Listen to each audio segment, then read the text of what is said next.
fait maintenant une vingtaine d'années. Je suis dans le digital. Et du coup, moi, j'ai participé à la soirée des 1 an de Google, donc à l'époque. Et moi, je travaillais avec les gens qui ont créé 55 par la suite. Ok, ouais. Je pense qu'on était un des premiers annonceurs en France à l'époque. Finalement, dans la dernière expérience, je suis retourné plutôt côté agence ces dernières années, de me spécialiser plutôt dans l'univers du B2B. Ouais. Est-ce que tu as d'autres tendances un petit peu de marché que tu vois un peu émerger là sur 2025 et sur les prochaines années? Est-ce que tu as des choses qui sortent un peu de l'ordinaire? Salut Grégory. Salut Raphaël. Super content de t'avoir à ce micro. Du coup, ce que je te propose aujourd'hui, ça va être de voir un petit peu, d'en connaître un petit peu plus sur toi, de voir ton parcours, etc. Et puis de parler pas mal de CRM, de marketing automation, etc. Et puis de nous parler un petit peu de ce que tu fais en ce moment. Ouais. Première question, c'est est-ce que tu peux revenir un petit peu sur ton parcours, par quoi tu es passé, etc. Et puis tes premiers amours avec le CRM et le marketing automation, histoire d'en apprendre un petit peu plus sur toi. Tout à fait. Bon, plaisir à partager, Raphaël. Pour revenir sur mon parcours, ça fait maintenant une vingtaine d'années. Je suis dans le digital et j'ai un parcours un peu atypique parce que je suis tombé dans une bonne période, je pense, Okay. puisque j'ai commencé le digital au milieu de 2004-2005, quelque chose comme ça, assez jeune en fait, où j'ai eu la chance de rejoindre un groupe qui est le groupe de particulier à particulier, PAP.fr, et au sein duquel en fait j'ai pris un poste de webmaster en direct avec la direction. À l'époque, ils avaient encore pas mal de doutes sur le digital et sur le web parce qu'ils sortaient encore tout juste du 3615 PAP. Ah bah j'imagine. Et donc du coup pour eux c'était vraiment la poule aux œufs d'or, et donc de se dire en fait on passe d'un modèle payant avec le Minitel à un modèle internet. Ils voyaient pas très bien en fait comment ça allait faire un relais de croissance. Le papier était encore très présent, avec des parutions très, très attendues. Donc en fait, ils savaient il y avait un sujet. Comment on l'abordait, on ne savait pas trop. Donc, c'est vrai que c'est difficile de se remettre dans un contexte de 2004. C'est ça. Parce que la pénétration d'Internet, au final, dans les foyers, elle n'est pas non plus 100% complétée. L'usage du mobile est très rare encore, faible. Donc, exactement. Du coup, ils ne voyaient pas forcément le business model. Ils ne voyaient pas. Et puis, encore une fois, on est sur de l'annonce immobilière, la vente, à la location, c'est mainstream. Comme tu le dis, en fait, la pénétration d'Internet, elle n'était pas ce qu'elle est aujourd'hui. Et donc, du coup, comment, encore une fois, le business model, comment toucher encore les annonceurs, les gens qui veulent vendre, louer, mais surtout les gens qui veulent aussi acheter et trouver de la location.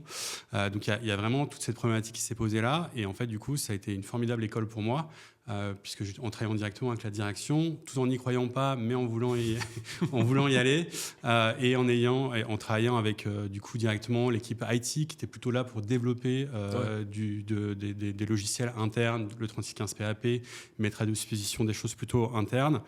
Ils m'ont aussi aidé et un coup de main sur la partie web, et donc ça c'était intéressant. Et PAP.fr, en plus il y a surtout ce site qui est connu, mais en fait c'est une galaxie, il y a d'autres sites, il y a PAP Vacances qui était déjà le précurseur avant Airbnb, c'était exactement le même principe de location entre particuliers. Il n'y avait pas le même destin pour le coup. Pas le même destin, etc. Mais on a suivi ça de près, l'arrivée. Donc en tout cas des sujets très intéressants. C'est fou parce que finalement tu es rentré tout de suite un peu très rapidement dans le business, si je puis dire, finalement pas par une approche purement métier, parce qu'au final tu étais au cœur d'un renouvellement, un pivot. Et où il fallait tout créer. Ouais, c'est ça. Moi je suis arrivé en 2004, Google France avait 1 an. Merci de remettre le contexte. Voilà, c'est ça, à peu près. Du coup, moi, j'ai participé à la soirée des 1 an de Google, donc à l'époque. Rétrospectivement, c'est drôle. Et moi, je travaillais avec les gens qui ont créé 55 par la suite. Et dont une des personnes, mais c'est elle qui me faisait la liste des mots-clés, quoi. Qui a créé 55 par la suite. Donc, du coup, c'était vraiment une autre époque, un autre monde. Et puis, il y avait tout le lancement des produits, etc. Je me souviens encore des réunions chez les gens de Google où Google Maps et Google Street View venaient d'être lancés. Ils étaient eux-mêmes tout excités, etc. Donc, voilà, il y avait vraiment toute cette période-là qui était super passionnante. PAP, ça devait représenter un enjeu. Et c'était un enjeu. Et donc, assez vite, en fait, on a été pour activer le levier. Et donc, du coup, on a tout de suite eu des gros budgets sur Google. Je pense qu'on était un des premiers annonceurs en France à l'époque. Et surtout, ça m'a permis, moi aussi, d'essayer beaucoup de leviers autour de l'affiliation, par exemple. Okay, ouais. La mise en place... L'affiliation qui, à cette époque-là, était quand même... avait toutes ses lettres de noblesse, si je puis dire. Voilà, exactement. C'était une autre époque et on était au tout début de mettre en place, ce qui paraît être quelque chose de classique maintenant, mais moi, j'ai participé à la mise en place de l'alerte IMO, où encore une fois, tu venais, tu t'inscris, tu donnes tes critères et derrière, tu recevais en newsletter. Ça, quand je suis arrivé, ça n'existait pas et donc on l'a créé. Bravo pour ça. Merci. Voilà, et plein d'aventures très passionnantes avec Boursorama. On a fait des partenariats pour créer l'indice de suivi des prix en France. On avait créé le Bourso PAP. Et voilà, donc c'est un index qui a existé pendant une dizaine d'années. Donc plein de sujets, très bonne école. Et clairement, je suis tombé dans une bonne période. Voilà, 2004, je suis resté 3 ans. Donc à 2007, où effectivement, j'ai pu participer à. Tu n'avais plus rien d'un webmaster au final. Et donc, j'avais plus rien d'un webmaster. Et au bout de 6 mois, en fait, je suis clairement été nommé directeur du digital, responsable du digital, plus ou moins. Et du coup, de pouvoir gérer à la fois la galaxie des sites, faire une cohérence de groupe, parce qu'effectivement, les sites avaient été lancés au fur et à mesure, il n'y avait pas vraiment de cohérence. Participer et lancer pas mal de leviers d'acquisition, évidemment, justement pour trouver ce nouveau relais pour faire connaître le site internet et de business, réfléchir au business model aussi. Ouais. Est-ce que demain, effectivement, quelqu'un qui s'inscrit via le site internet versus le petit formulaire sur le journal, on le faisait payer le même prix, par exemple. Dans le journal, tu pouvais mettre en gras tes caractères pour te faire voir davantage que les autres dans le journal, mais ça, comment tu monétises, voilà, côté web. Donc voilà, donc plein de choses, donc une aventure passionnante. Ouais, c'est incroyable parce que au final, le background, on l'a pas forcément encore rappelé, mais du coup, ton parcours avant ça et au final, ce que t'as fait de cette première expérience. T'as pas forcément non plus de mentor sur ces sujets, on va dire digitaux. Ouais. Qu'est-ce que tu es allé puiser où finalement en compétences et en ADN chez toi pour aller après, c'est pour ça que je parle vraiment d'une époque en fait, c'est que mes parents étaient entrepreneurs, on a eu internet assez tôt en fait, et donc j'ai pu avoir à disposition le virus était voilà, en 96-97 j'ai eu les premières box avec AOL et donc du coup j'ai pu avoir ce vernis digital où effectivement assez vite j'ai pu m'auto-former et puis ça participe aussi de mon caractère, j'imagine, de pouvoir et moi c'est pour ça que ça me passionne après toutes ces années, c'est qu'on est dans un métier qui évolue sans cesse, il y a une grande partie d'apprentissage et donc là c'est pour ça que moi je parle d'école pour moi, PAP, parce que c'est vraiment là où du coup j'ai pu apprendre tout seul, clairement. Mais c'était passionnant parce qu'en même temps, j'étais au contact directement du président de PAP, qui était une boîte de 200 personnes. Il avait lancé son entreprise il y a une 30aine d'années. Donc tout de suite, être en relation au quotidien avec un entrepreneur qui a quand même, c'est un beau succès. Clair, bien sûr. Au-delà du digital même. Beaucoup d'expériences glanées. Exactement. C'était vraiment très, très intéressant d'être dans cet échange-là. Donc encore une fois, on a pu mettre en place beaucoup de choses. On a testé à l'époque, on se posait les questions par rapport à l'analytics. Donc un matin, on s'est dit, tiens, on va prendre les 3 outils du marché, Google Analytics, AT Internet et le troisième nom m'échappe, mais en tout cas pour de l'époque du coup Weborama. Le nom me revient, Weborama, pour comparer justement, de se dire mais comment et du coup est-ce qu'il y a des différences de tracking sur les audiences. Voilà, c'est des libertés qu'on se donnait. Google Ads, pareil, on se dit mais c'est quoi le plafond de verre? C'était pas du tout la même interface qu'à l'époque, donc on mettait nos limites au budget. Je revois la première interface de Google Ads, on est très très très loin.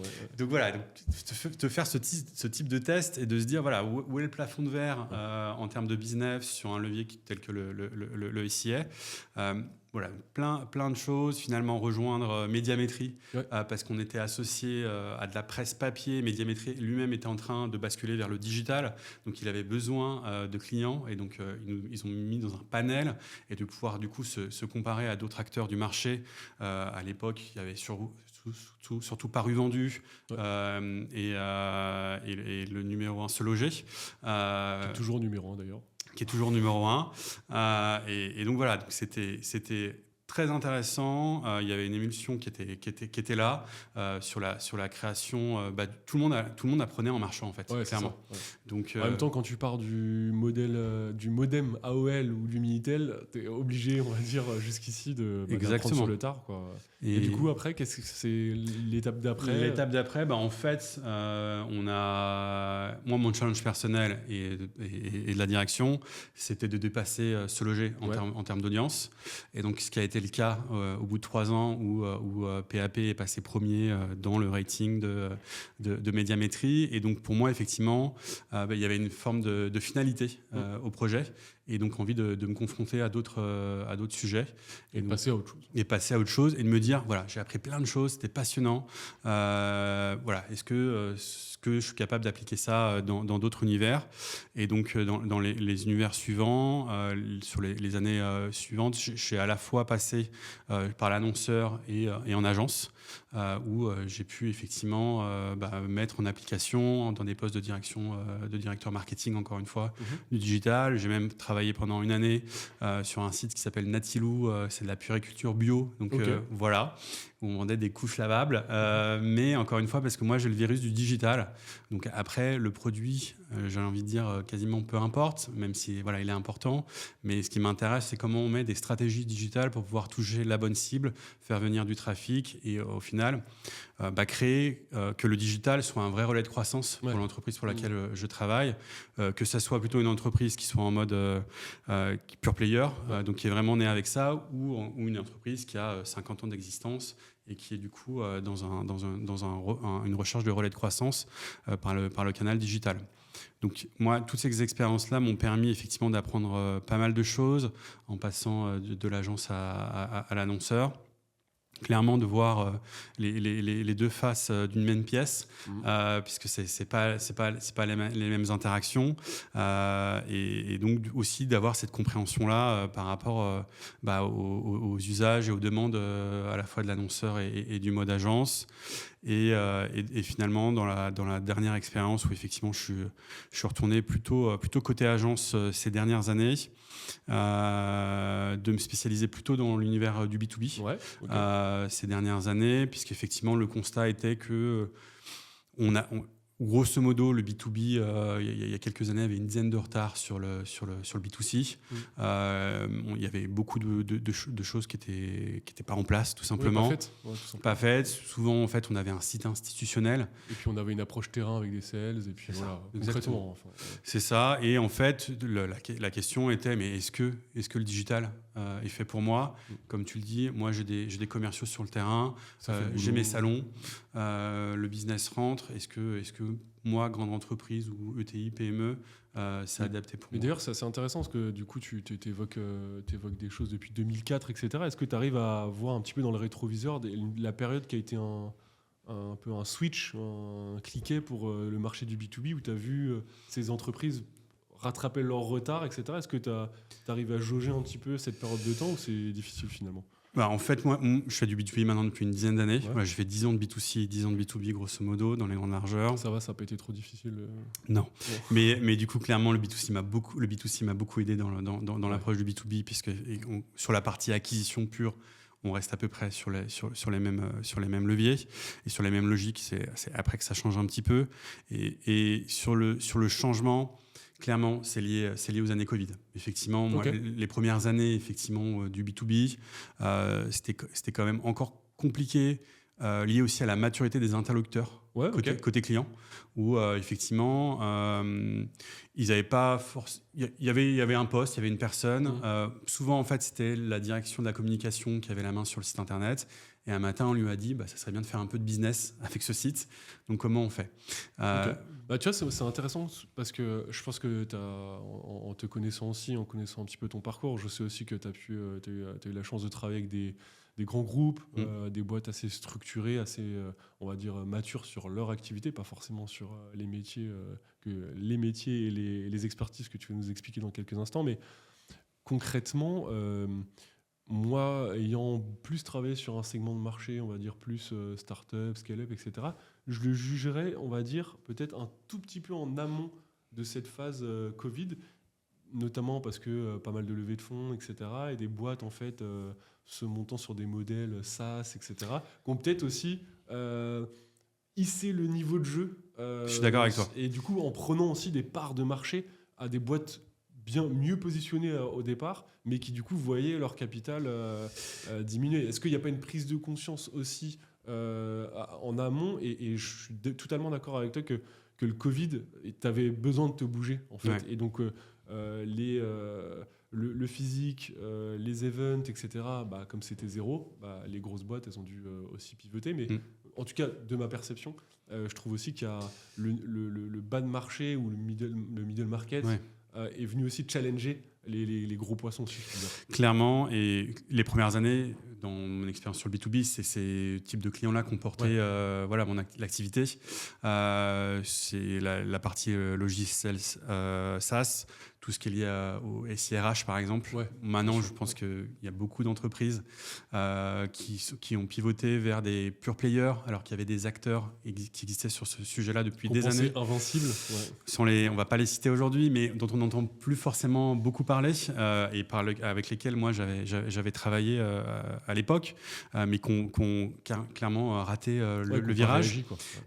Et à l'époque, ils vendaient leur CD-ROM que tu venais installer sur le PC de la personne à la compta ou RH, etc. Et en fait, ils n'ont pas réussi à faire le pivot, et assez rapidement, toute la partie SaaS est arrivée en force. C'est des boîtes qui se créent, portées par des levées de fonds, et c'est vrai qu'elles ont révolutionné le marché. Et nous-mêmes, en fait, de travailler avec ces acteurs-là, ça nous a fait clairement la main aussi à l'époque. Et nous, ça nous a fait des use cases pour aller montrer aux plus grandes entreprises qu'il fallait se bouger. Voilà, exactement. Parce que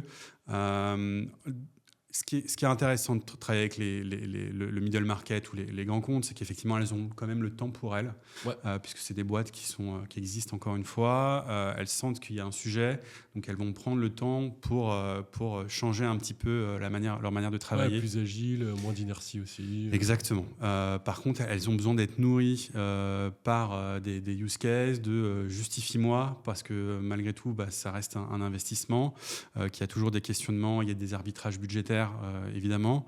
Et donc de se dire, prouve-moi qu'effectivement, le logiciel SaaS dont tu me parles, effectivement, sont, dans leur cas en plus, 99-100% de leur business provient bien du digital, parce que moi je fais du B2B, et qu'au sein de mon organisation, moi en tant que grand compte, j'ai quand même encore des gens au CODIR qui se posent la question, encore une fois, est-ce que le digital, alors que mon produit est complexe et donc est pas évident à appréhender, est-ce qu'une personne, un prospect, va penser à aller sur mon site internet pour me faire une demande de devis?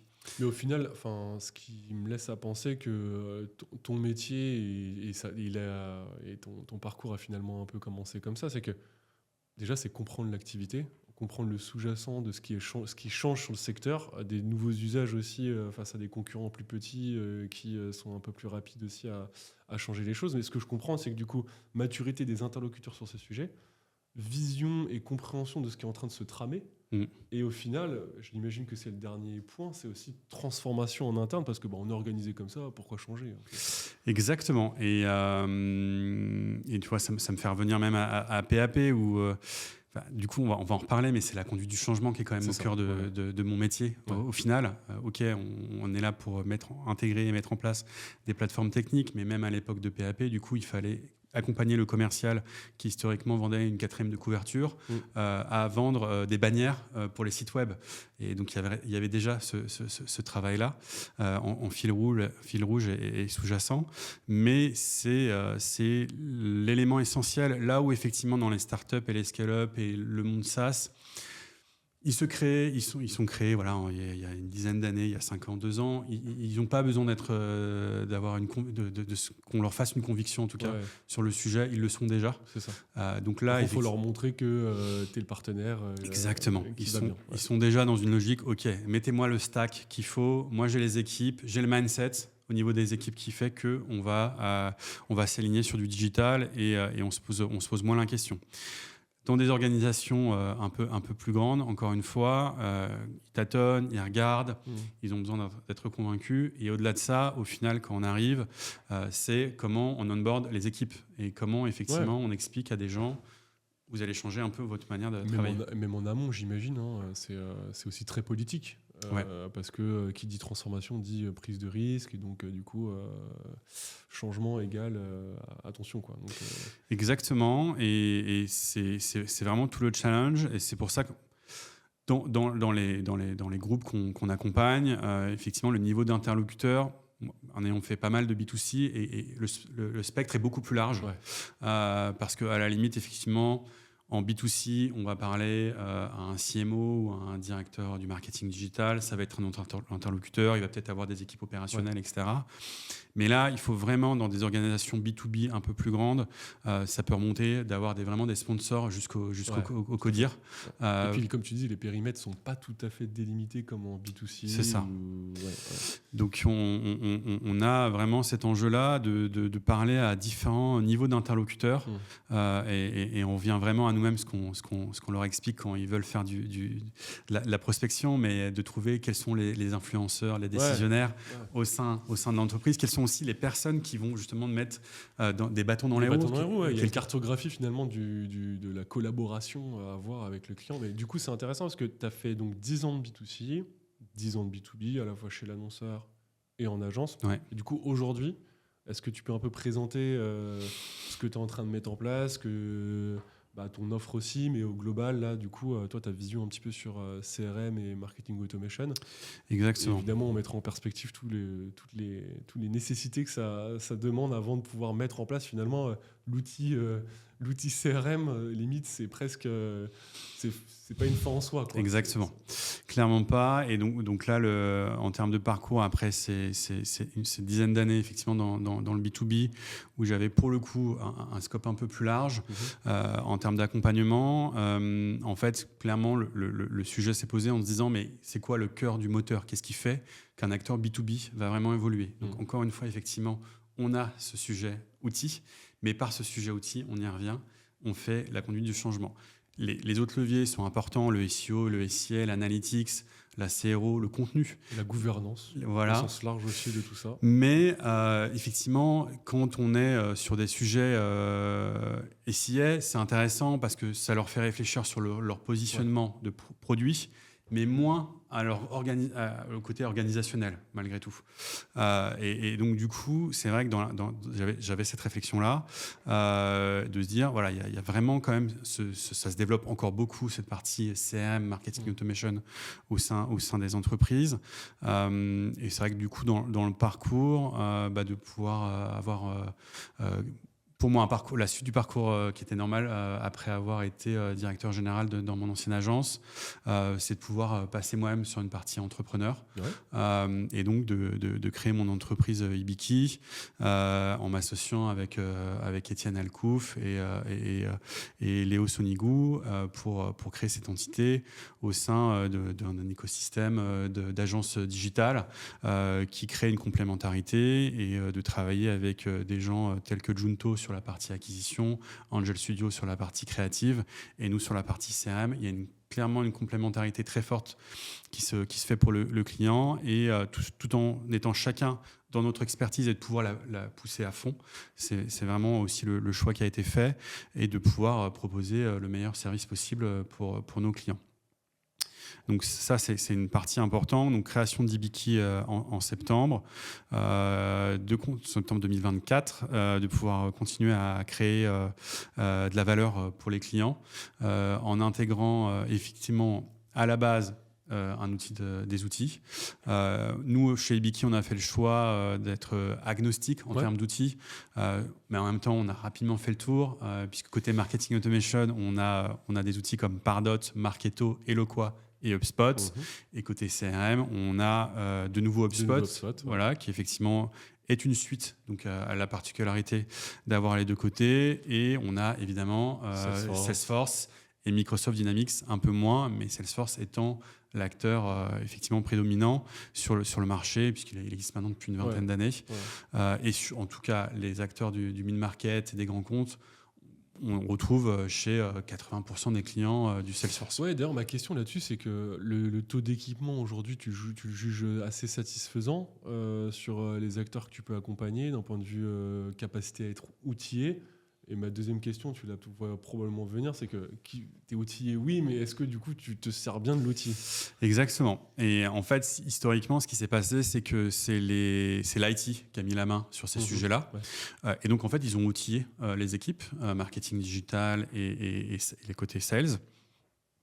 Mais ils l'ont intégré avec une vision IT, sans dire c'est donc avec une vision où effectivement il n'y avait pas forcément de réflexion business qui avait été faite, c'était pas partagé avec les équipes marketing et sales. Il y avait un outil, il a été intégré et on a dit aux équipes. Ça y est, c'est présent. Voilà. C'est en place. Exactement. Et donc nous, c'est le constat qu'on a beaucoup quand on arrive, c'est que en fait le taux d'adoption il est assez faible, que une grande partie des équipes voit cet outil comme une contrainte, j'allais dire même limite un outil de flicage quelque part les équipes sales, sur les équipes sales exactement, parce que encore une fois on n'a pas forcément pris le temps de leur expliquer que derrière c'était pour générer davantage de business et que comment on transforme cette contrainte en quelque chose de positif, en gain de temps, et en efficacité sur le suivi, et au final d'avoir un taux de transformation en business qui soit plus important pour les commerciaux. Donc voilà. En fin de compte, en une phrase, tu définis un petit peu tout le nœud autour de cette activité qui est marketing, sales, IT. Comment tout ce beau monde fonctionne ensemble? Est-ce que tout le monde est aligné et est-ce que tout le monde a la même vision aussi de ce qui doit être fait? Exactement. Et donc c'est vraiment on peut résumer notre métier différemment aussi. C'est l'alignement entre le marketing et les sales évidemment. Et ça, on n'a pas attendu le digital pour qu'il y ait des problèmes entre ces équipes. Vous pouvez regarder Mad Men. C'était déjà le cas à l'époque entre des gens plutôt créatifs et les équipes commerciales. Historiquement, dans toutes les entreprises, ça n'a jamais été évident. Sauf qu'effectivement, avec l'ère du digital, il faut que ces équipes apprennent à travailler ensemble, puisque le début du funnel, il est généré par le marketing digital, qui est là pour faire une passe au commercial, et le commercial est là pour closer le deal. Tu parlais de maturité qui augmente suite au Covid. Tu dirais que ce genre d'outils, etc., ça a plus profité au marketing? Oui, clairement. Ouais. Clairement. Et tu vois, ce qui est, pour revenir, tu me posais la question, c'est sur la maturité, les interlocuteurs. Donc du coup, c'était la communication qui avait la main sur le site. Après, on a mis des interlocuteurs marketing digital. Moi, j'ai vu chez des clients des créations de postes, vraiment. Ou parfois, dans des grands groupes, d'ailleurs, on mettait à la tête, on disait, tiens, toi, un jour, tu étais à la compta, tu vas t'occuper du marketing digital. Donc, je caricature à peine, mais ça peut arriver. Voilà. Et donc, il y avait un accompagnement, mais en tout cas, le titre avait le mérite d'exister. Et donc, de pouvoir donner des moyens à cette personne-là pour pousser les sujets du marketing digital avec une vision business.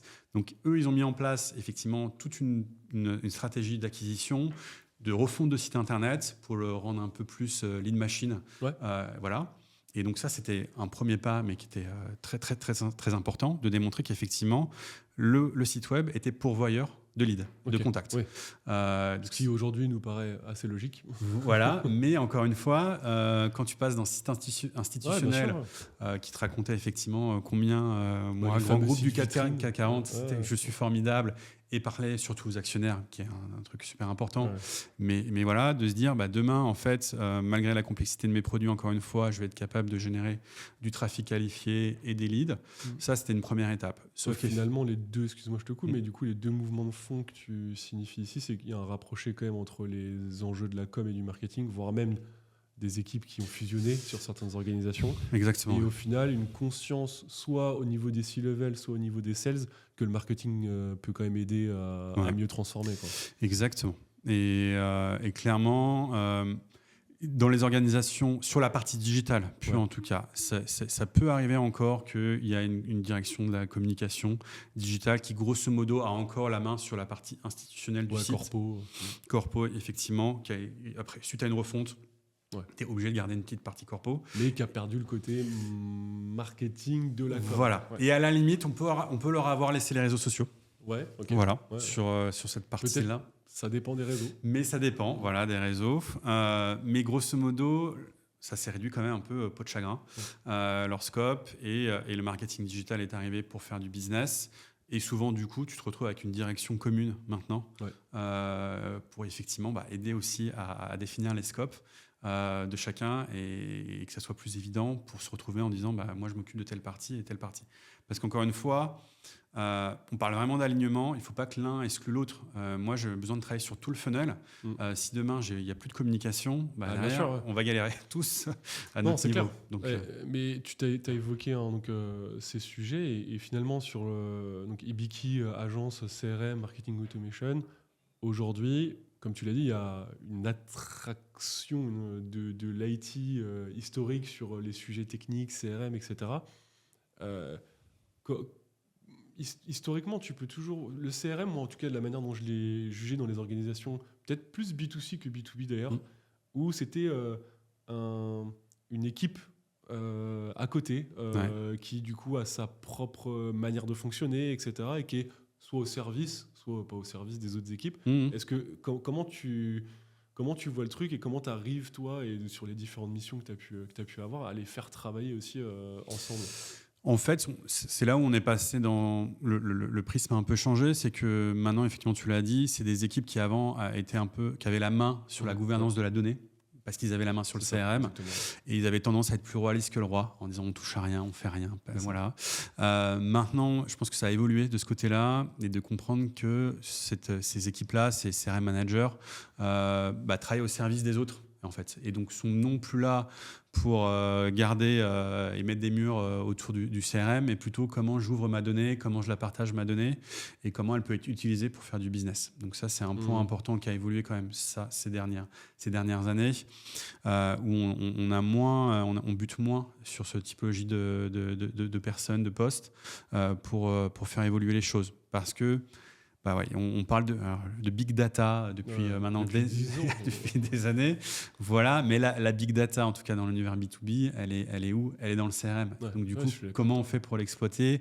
Donc il y a aussi des nouveaux profils qui sont arrivés pour prendre en main ce genre d'outils et qui ont bien compris que d'être en vase clos dans son coin, ça faisait pas sens et c'était plus les feuilles de route qu'on donnait à ces équipes. Même politiquement aussi. C'est rare de voir une direction CRM prendre les commandes du marketing dans des grosses institutions. Exact. Du coup, je pense qu'aujourd'hui, peut-être que le CRM, en B2B en tout cas, peut-être même en B2C, regagne de plus en plus certaines lettres de noblesse, j'ai l'impression. Exactement. Et vraiment, ils sont là pour servir à la fois le marketing digital dans ses actions et l'équipe commerciale.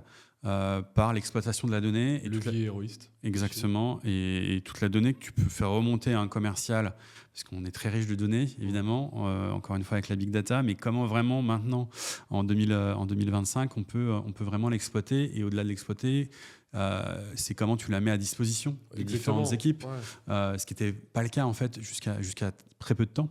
Puis, au-delà de la mettre à disposition, tu as utilisé un buzzword, la big data, qui a maintenant quelques décennies. Le sujet aussi de la first party, qui est de plus en plus à la bouche de tout le monde, dans un monde qui est en train aussi de devenir de plus en plus complexe d'un point de vue data, cookie-less, etc. Est-ce que aussi, et tu le vois dans peut-être les discussions aujourd'hui que tu as avec des clients ou des prospects, ce sujet du CRM reprend pas de l'embonpoint aussi grâce ou à cause de ça, quoi. Et en fait, alors il y a un point qui a aidé beaucoup, c'est la RGPD. Aussi, c'est vrai. Clairement, parce que historiquement, c'était pas très regardant sur la qualité de leurs données, de ce qu'ils faisaient de leurs données, en tout cas dans l'univers du B2B. En B2C, oui. Je pense qu'effectivement, depuis plusieurs années, il y avait cette conscience. En B2B, c'était moins le cas. Et donc, clairement, la RGPD a bien aidé. Et ce qui a bien aidé aussi sur l'année dernière, en 2023, c'est effectivement toutes les interdictions, en tout cas, ou les possibles interdictions d'outils tels que Google Analytics de la part de la CNIL. C'est vrai que ça a fait peur. Exactement, et qu'il y a beaucoup d'acteurs qui se sont pris des courriers directement de la CNIL. Et donc, il y avait eu cette première phase avec la RGPD en disant « Ok, je me mets à niveau ». Mais comme dans l'interprétation sur la RGPD dans le monde B2B, il y a un peu des zones grises. Donc, ils se disaient « C'est bon ». je peux rester un peu comme ça. Là, effectivement, on touchait à un autre outil qui était la donnée analytics, où là, pour le coup, tous les sites sont équipés. Et tout d'un coup, il y a les DPO de ces entreprises-là, l'IT qui sont redescendus voir les équipes marketing en disant, j'ai vu passer une news, est-ce que tu peux m'en dire plus ? Des personnes qu'on ne connaissait pas avant. Voilà, exactement, et qui jusque-là n'avaient pas conscience du sujet ou de quoi que ce soit là-dessus.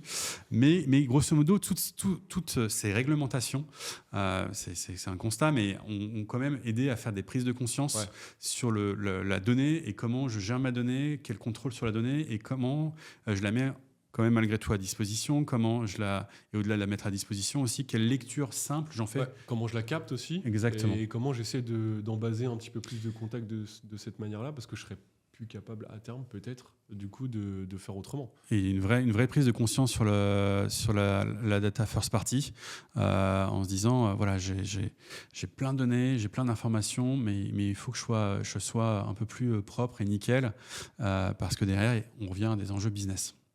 Et du coup il y a un autre mot-clé souvent qui est dans les discussions de ces derniers temps, c'est CDP, de plus en plus. Est-ce que tu peux nous en parler un petit peu et quels enjeux autour de ça dans l'activité que tu développes en ce moment et dans les enjeux de tes clients ? Ouais, et ça, c'est un enjeu qui est pareil, lié à la data qui est important dans la spécificité du B2B.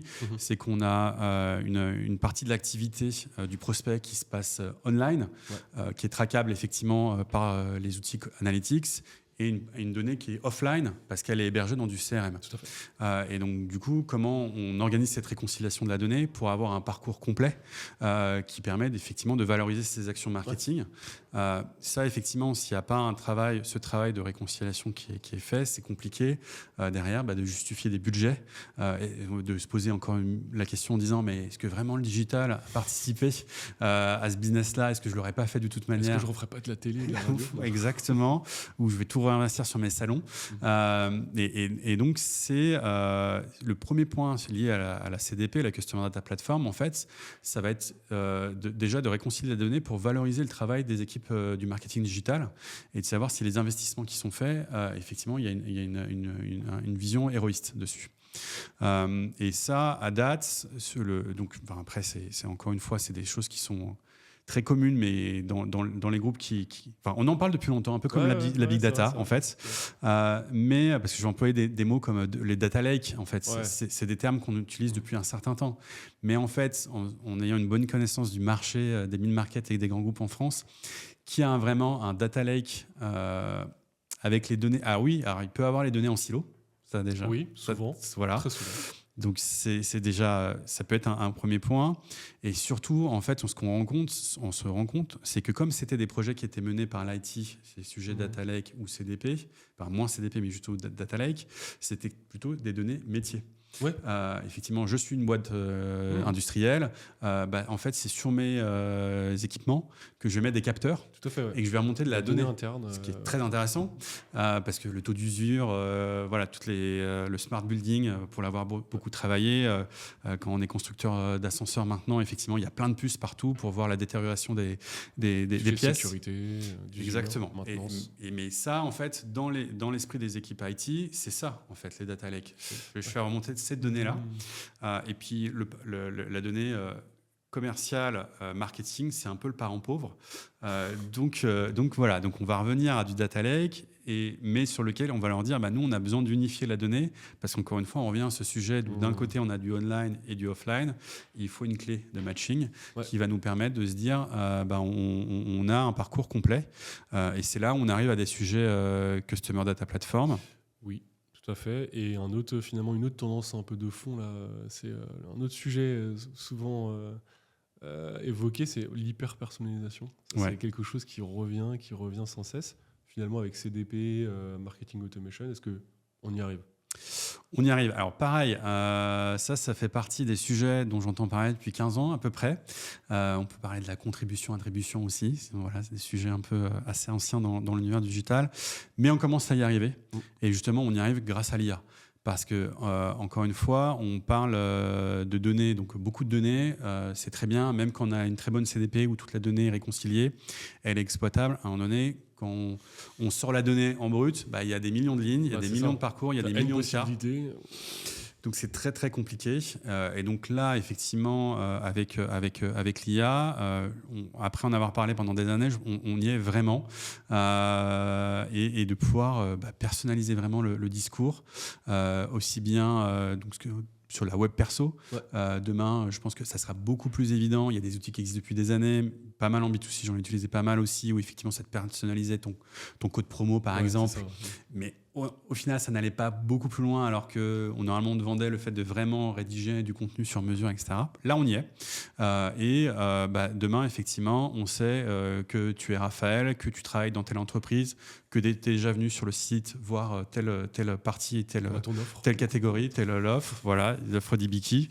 Et donc, tout bêtement, on y est vraiment de pouvoir toucher lorsque tu te reconnectes ou via de l'emailing ou n'importe quel canal d'ailleurs, de pouvoir avoir de l'hyper-personnalisation grâce à la partie IA. Ouais. Il y a un truc aussi qui est important dans ton offre et que je revois assez fréquemment comme étant un pain point des organisations commerciales, c'est le lead management process. Est-ce que tu peux un peu réexpliquer ce que c'est et un peu expliquer aussi comment tu t'accompagnes les clients au travers de ces nombreuses difficultés? Exactement. Là, du coup, on intervient souvent en amont, soit de l'intégration des outils, soit quand effectivement il faut les remettre en musique. J'aime bien utiliser ce terme-là, quand effectivement il y a les outils qui existent, mais en fait ils ne sont pas connectés entre eux, il n'y a pas eu de réflexion globale. Donc c'est les mettre en musique. Donc on va travailler le lead management process, où en fait on va faire tout le parcours, la vie du lead, à partir du moment où le prospect aura fait une demande de contact, une demande de brochure, une demande, voilà, n'importe quel type de demande, une interaction sur le site internet. Et bien souvent, en fait, à date, encore dans pas mal de groupes, ils ne se sont pas forcément posé la question de comment ce lead allait être traité. Clairement. Moi, c'est arrivé très régulièrement. Sinon, on te dit si, il est traité. Il est traité, mais il n'est pas vraiment traité. Et surtout, il tombe dans la boîte contact. Et derrière, il est ou alors, il est traité que sur un seul parcours et ça aboutit pas. Et puis ça exactement. Et on revient du coup à l'alignement du marketing sales, en fait. OK, on génère des leads, c'est top, c'est très bien, c'est génial. Quel feedback? Mais c'est quoi le feedback? Est-ce que c'est quali, pas quali? Est-ce que ça génère vraiment du business? Et donc, du coup, est-ce que moi, ce que je fais en marketing digital, c'est vraiment valable? Est-ce que je ne ferais pas mieux d'activer d'autres leviers, etc. Donc, le lead management process, c'est ce qui va nous permettre de poser ces vraies questions-là. Et surtout, la première question qu'on pose donc, quand on accompagne nos clients, c'est le premier exercice qu'on fait avec eux. C'est le lead management process. On met autour de la table les équipes du marketing digital et les commerciaux. Et les sales, Exactement. Et on leur dit, pouvez-vous chacun me dire la définition d'un lead? Ouais. Voilà. Et là, c'est parti pour 1 heure. Exactement. et donc, on a des réponses diverses et variées. Ouais, justement. Et puis, tout le vocable aussi qui va avec, MQL, SQL, opportunité, qu'est-ce qu'un lead qualifié, pas qualifié. Exactement. Voilà, il n'y a jamais d'alignement. Et donc, ça commence par là, et de se dire, OK, bon, du coup, vous êtes dans la même entreprise, la même entité, la même BU, on va déjà utiliser les mêmes terminologies tous ensemble. Vous êtes amenés à travailler ensemble. Donc, effectivement, on va se dire, le lead, demain, c'est ça. Et nous, du coup, ça nous permet derrière, on revient à une notion plus technique, mais de paramétrer justement la bonne justesse de ce qu'est un lead dans les outils. Et après, c'est la logique des outils de marketing automation CRM, de déclencher des triggers à bon escient par rapport justement à la définition de ce qu'aurait été d'abord le lead, et puis après les différentes étapes de qualification du lead pour que ça passe de telle et telle équipe au sein de l'organisation du client. Et aujourd'hui, l'enjeu numéro 1 pour toi, c'est finalement c'est réussir à créer cet alignement-là, ou c'est plutôt des chaînons où tu vois des difficultés aussi techniques. Là, on n'a pas trop parlé de contenu jusqu'ici, mais le contenu, il va être inhérent à toute séquence ou nurturing sur un lead. Ou est-ce que c'est d'aligner aussi les équipes par rapport à des objectifs aussi firmes, parce que le marketing n'a pas le même objectif que le sales. Quand tu vois tout cet écosystème, est-ce que tu perds pas la tête au final, et où est-ce que du coup tu vois un peu le train dérailler la plupart du temps? Alors déjà, en fait, ces exercices-là, encore une fois, ça participe à l'alignement marketing sales des équipes, clairement. Elles se parlent pas souvent, et donc nous, Parfois, tu n'arrives pas à la concorde aussi. Comment nous- tu fais du coup? En fait, après, là, effectivement, c'est l'expérience aussi par rapport à toutes les missions qu'on a pu mener, mais on arrive à ce que ça soit le cas, et c'est là où on a besoin d'un sponsor. Le sponsor et puis d'autres use cases. Tu Voilà, disais c'est tout ça. à l'heure avec des boîtes un petit peu plus Et que c'est possible. agiles et que c'est faisable. C'est possible. Regardez, on l'a déjà fait avec un tel. Exactement, Ouais. et parce que c'est la question, encore une fois, mais c'est pas pour nous, c'est pas adapté à nos usages. Donc ça, on arrive à les onboarder sur ces sujets-là pour, encore une fois, participer à l'alignement, parce que sans l'alignement, effectivement, des différentes parties prenantes, derrière, on sait que ça sera compliqué. Mais on a su développer ces dernières années de l'expertise pour pouvoir onboarder le maximum d'équipes. Surtout, effectivement, le travail se fait sur les sales. Mais encore une fois, en fait, c'est pour ça que la conduite du changement est importante. C'est quand on apporte de la considération aux gens, donc aux commerciaux, en fait, les déclics, ils se créent. Parfois, c'est la première fois où on les écoute véritablement. Exactement. Non, mais c'est vrai, et pourtant, c'est eux qui ont les meilleurs inputs, parce que c'est eux qui, au quotidien, sont en contact avec les prospects des clients. Donc, c'est eux qui ont les meilleurs feedbacks. Et puis finalement, tu crées de nouveaux sponsors dans le projet, puisque Exactement. Il y a l'écoute, il y a une attention qui est portée du coup à leurs difficultés aussi. Puis tu viens un peu en magicien ou en chef d'orchestre, comme tu disais, au milieu de tout ça. Exactement. Et ça, c'est vraiment un point important. Et nous, dans ces ateliers-là, et c'est une anecdote que je raconte souvent, on a dans un grand groupe industriel lié à la construction automobile. Effectivement, on arrive en atelier, on a l'équipe marketing d'un côté, on a l'équipe sales de l'autre, et en fait on discute sur comment on peut toucher leur cible. Là on était plutôt sur une partie définition des personas, et effectivement le marketing nous explique que depuis 4 ans ils ont activé tous les leviers digitaux qui touchent. Ça foisonne. Ça foisonne, il y a un budget qui est très important pour toucher, et la cible étant les garagistes in fine, donc très content d'activer du SIA, de les toucher sur LinkedIn, etc. Générant un peu de volume de lead, mais bon, pas tant que ça, mais quand même. Et les commerciaux un peu atterrés, découvrant effectivement pendant cette réunion le plan marketing, tout simplement. Donc ils ne savaient pas du tout intégré. Et effectivement, les commerciaux faisant remarquer que quand on est garagiste, on est toute la journée la tête dans le moteur ou sous la voiture, et alors ça date d'il y a quelques années, mais je pense que ça reste relativement vrai. En fait, le moyen le plus efficace pour toucher, c'est qu'au milieu de tous les garages, il y a encore un fax. Voilà. Et donc du coup, c'est de pouvoir faire de la prospection entre guillemets un peu encore à l'ancienne, mais c'est d'envoyer de l'information via un fax. Fait la Minitel, fax. C'est un voyage à travers le temps. Ouais, exactement. mais c'est ça en fait, dans l'univers du B2B, on essaye dans l'accompagnement de ne pas avoir de parti pris trop fort. Mais tu as raison, et pas se mettre de barrières aussi mentales, parce qu'en fait tu peux tout trouver. Toute organisation a parfois des manières d'être. Non, mais c'est soit une réponse au marché qui est particulier, soit du coup une organisation en interne qui est issue d'années et d'années de gestation. Donc je suis d'accord avec toi, faut pas se mettre de barrières à activer des choses un peu saugrenues, parce que parce qu'en plus tu vois, dans les organisations, des profils qu'on a vu pas mal arriver dans les organisations B2B, c'était des gens qui venaient du e-commerce, et en fait ils ont voulu se dire ok, pour le coup tout se digitalise, donc du coup ma cible en B2B, je veux la traiter comme je le traitais mon B2C e-commerce. Donc j'active, non. Et donc du coup on refait vraiment ce travail-là, et on se met pas d'œillères, et on se dit effectivement, si c'est un mailing papier, si c'est du goodies, moi effectivement il y a une cible qui est très importante dans le B2B, c'est les artisans. Comment on travaille des artisans? Les artisans en fait, dans l'usage, ils ont un usage assez proche d'un particulier dans leur manière d'utiliser leur recherche sur Internet, etc. Mais qu'est-ce qui va vraiment les intéresser? C'est des choses un peu différentes. On va pouvoir les accrocher de manière, effectivement, le goodies, c'est une recette qui fonctionne encore très bien à notre époque. Il est très content, et si demain il peut avoir un stylo ou une tasse avec le logo de la marque, c'est quelque chose qu'il va pouvoir prendre. Ouais, mais presque quid d'un stylo versus ton énième lead magnet téléchargé. Non. Après, C'est ça, ça exact. va dépendre encore une fois du secteur, Voilà, de donc, l'esprit de digitalisation, de la cible mais finale. l'idée, c'est de se dire, on se met pas de barrière. Effectivement, le sens de l'histoire, c'est que on est en train de digitaliser le processus commercial, ça c'est clair, et à tout point de vue. Et puis le garagiste, c'est plus son fax, mais c'est son téléphone. Voilà, mais il faut pouvoir prendre l'entièreté du sujet. Quelque chose qui reste très vrai, c'est les personnes qui effectivement, ils sont avec leur mobile, ils arrivent sur un formulaire, le formulaire est trop long, mais tu as un numéro de téléphone, Bim. t'appelles.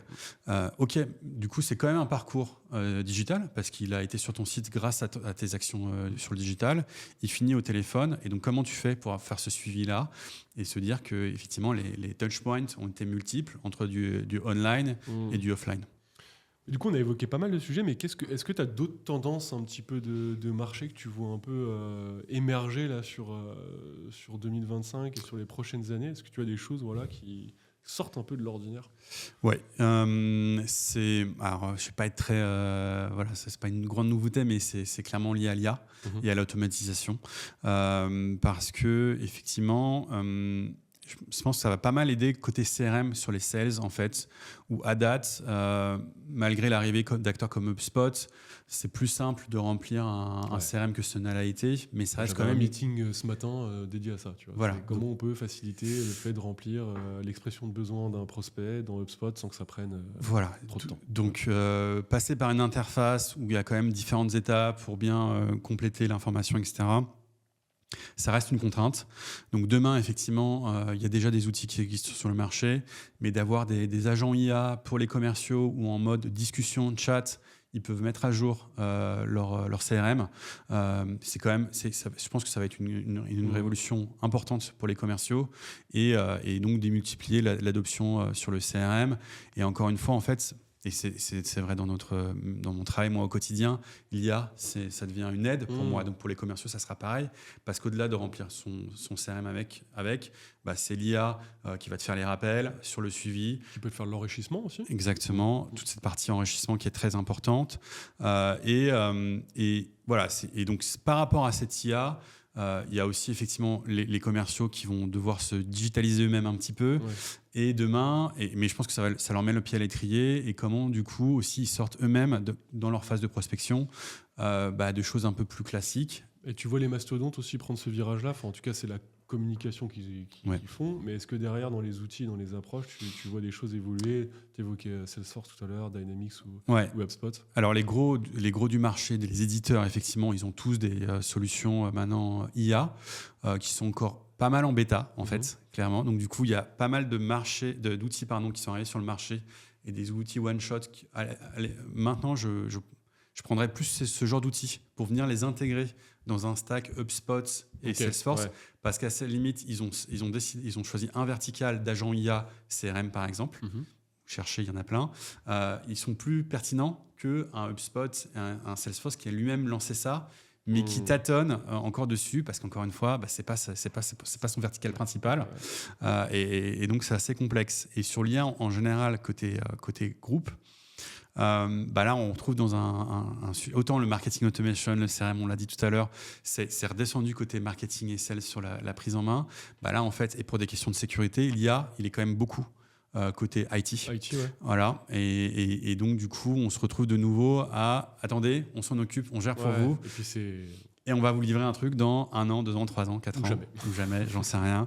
Mais c'est des phases, c'est comme ça. En marketing, quand même, peut-être avec des petits outils à droite et à gauche, sans forcément que ça traite de la donnée sensible. C'est ça. Donc c'est tout l'intérêt, c'est de pouvoir trouver les outils qui existent sur le marché, qu'on fait une spécialisation assez forte, et de pouvoir l'intégrer dans le stack sans que ça vienne mettre en péril la gestion de la donnée complète des groupes avec lesquels on travaille. Ok. En dehors de l'IA, est-ce que tu vois d'autres choses?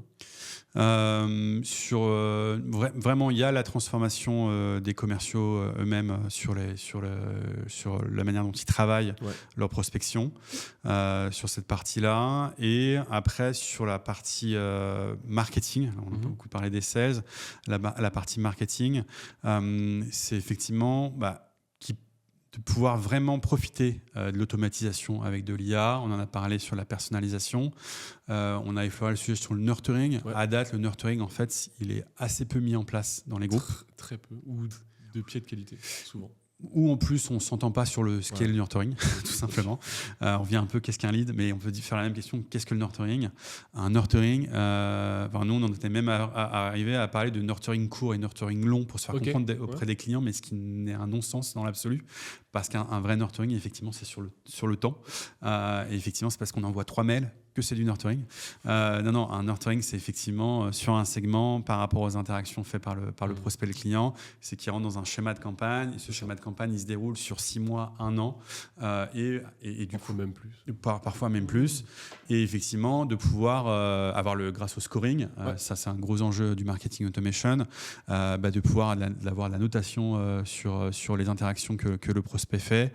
Et lorsqu'il a ce fameux score seuil, de pouvoir le pousser aux commerciaux. Et encore une fois, l'IA va nous aider parce qu'on passe à une notation on a décidé, nous, de manière humaine, un peu subjective, à quelque chose de davantage data-driven, où l'IA va pouvoir effectivement prendre les milliers de parcours précédents qui ont été faits et de pouvoir faire... patterns. Exactement. Et là, on est sur des notions beaucoup plus intéressantes. Donc pour moi, côté marketing, c'est vraiment cette mise en place importante. Et souvent aussi aux clients, ce que je leur conseille avant de se lancer dans des usines à gaz de nurturing, parce que ça peut être assez complexe et assez lourd à mettre en place, et ça consomme beaucoup de temps, c'est beaucoup de ressources, c'est de l'argent aussi. En fait, mettez en place une bonne vieille newsletter mensuelle pour toucher vos clients et garder le contact en fait entre rien et mettre quelque chose de très complexe que vous aurez en place dans 6 mois, et encore une fois que vous l'aurez en place, ça sera tellement complexe, vous ne pourrez même pas en tirer de conclusion sur ce qui fonctionne pas. Voilà, donc nous, clairement, Hibiki, toujours, il y a une palette de possibilités, ce qui est passionnant dans le digital, qui est très, très importante, mais c'est ramener à la réalité de l'organisation du client, de leur faire des ambitions à leur juste niveau. Si on est juste là pour faire du hors-sol et de leur dire tout est possible et je vous donne la méga recommandation, en fait, on se rend compte qu'on n'avance pas. Et nous, un énième PDF qui vient nourrir une boîte mail. Voilà. Exactement. Mais d'ailleurs, ce qui m'amène à un peu une question plus spécifique à Hibiki et à ce rôle ou à ces rôles du coup au sein de tes équipes. C'est qu'on parle de maturité côté client, de transformation de la fonction sales, etc. Comment tu fais, toi, en interne, pour avoir finalement un consultant ou une équipe au centre du jeu de tous ces sujets qui sont multiples et variés? On parlait de politique, on parlait de gouvernance, d'organisation, de sales, de marketing, de com, etc. Comment tu fais en recrutement, en formation aussi pour avoir le niveau de jeu attendu en face? Est-ce que tu as des méthodes ou des astuces là-dessus? En termes de profil, en fait, on a des profils qui, soit des personnes qui ont eux-mêmes travaillé dans des organisations B2B, donc qui viennent de chez l'annonceur et qui du coup connaissent, alors qui sont liés souvent au sujet CRM, mais pas forcément, parce que ce qui m'intéresse aussi, c'est d'avoir cette culture de compréhension des organisations dites complexes, politiques, ce que tu veux, mais de pouvoir effectivement accompagner cette conduite du changement. Donc ça, c'est ce type de profil. On va donc du coup sur des profils assez seniors, ce qu'on va appeler des profils architectes. Mais c'est vraiment une valeur ajoutée pour nous parce que sans ce type de profil-là, au-delà de la vision pure technique, on ne va pas pouvoir faire avancer le reste. Et du coup, à un moment donné, on va être bloqué ou ça va être satisfaisant pour personne. Et ton architecte, du coup, comme tu disais, c'est un peu la personne qui va remplacer le chef d'orchestre un tant soit peu, et puis de redonner la partition qu'il faut suivre. Exactement. Pour relancer la machine et réaligner les instruments, quoi. Et il va vraiment, et aussi d'agir à la fois sur le côté humain et le côté outil, et d'apporter de la vision. Parce que ce que je dis, voilà, on est là pour apporter des réalités à chaque organisation. Maintenant, on définit quand même avec eux des visions cibles. Mais nous, on est dans l'univers du B2B, les visions cibles, elles sont à 2, 3, 4 ans. C'est ça. Et ce qui est important, c'est de l'avoir, mais c'est aussi de créer les jalons qui permettent de l'atteindre et quelle ambition on met en place pour ces différents jalons.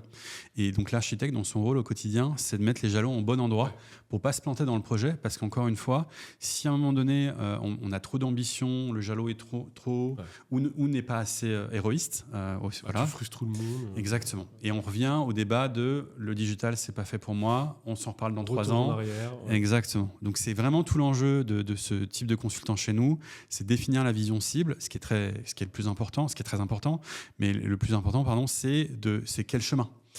Comme tout dans la vie, il y a différents chemins qui sont possibles. Et donc, c'est quoi la compréhension de l'organisation que tu as en face de toi? D'où l'intérêt pour moi d'avoir des profils qui ont déjà travaillé dans ce type d'organisation pour vraiment comprendre les enjeux en face et de pouvoir adapter ça. Et après, j'ai des profils où là, on va dire plus techniques, entre guillemets, qui maîtrisent les différentes plateformes du marché. Et souvent, c'est des gens qu'on a formés en fait chez Ibiki. Parce qu'encore une fois, on est sur des métiers qui ne sont pas forcément très anciens là-dessus. Donc voilà, Marketo, je crois qu'il y a 150 entreprises en France qui ont Marketo. Donc trouver un spécialiste Marketo, ça reste plus compliqué. Donc à un moment donné, effectivement, on a des clients sur Marketo, on prend quelqu'un, on a déjà des référents Marketo au sein d'Ibiki, on forme de nouvelles personnes. Ouais. Ok, écoute, je te souhaite de trouver aussi le chemin, comme tu disais, du coup, pour je te remercie. Offre passionnante et puis des enjeux, comme tu l'as dit, qui sont au centre de tellement de choses. Donc, merci d'avoir pris le temps d'expliquer tout ça. Et puis, à très vite pour de nouveaux enjeux autour du CRM et du lead automation. Merci beaucoup. Merci, Raphaël. Ciao.